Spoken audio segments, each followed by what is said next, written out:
Peace. This is Voodoo Queen Kalindah Laveaux coming to you from New Orleans, Louisiana. And I want to speak with you today about New Orleans Voodoo, or moreover, Louisiana Voodoo. So this particular expression of Voodoo that we have here in Louisiana has been accredited to New Orleans, but it was actually created, nurtured, and practiced all over Louisiana.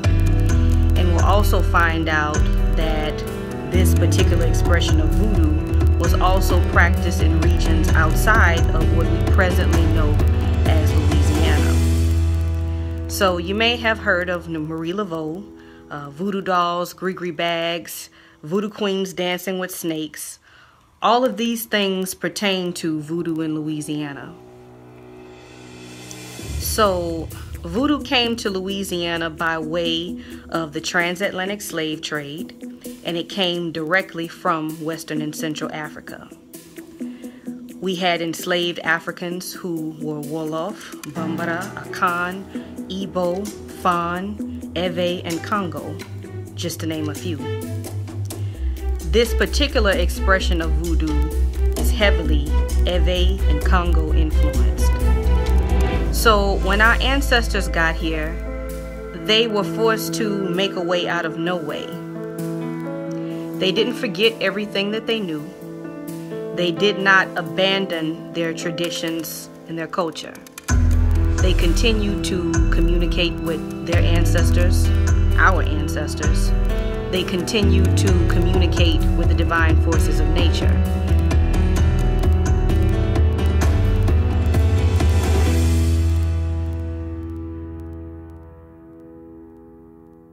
So the ritual incorporation of divine law and the ritual restoration of divine balance, these are the expansive and contracted poles of ancestral religion.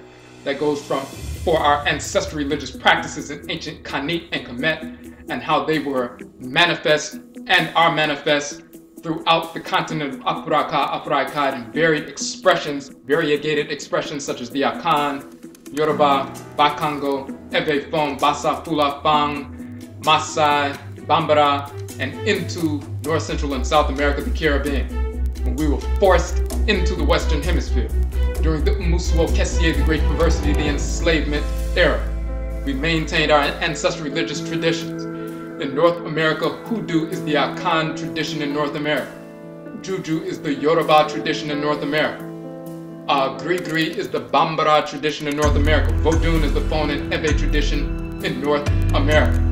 Wanga is the Ovambo tradition and other Bantu traditions in North America.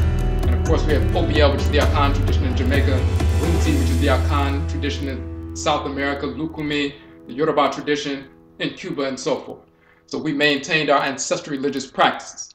It is through the maintenance of our ancestral religious practices that we were empowered and guided on the best means by which to wage war against the whites and their offspring, massacre the whites and their offspring, and force an end to enslavement.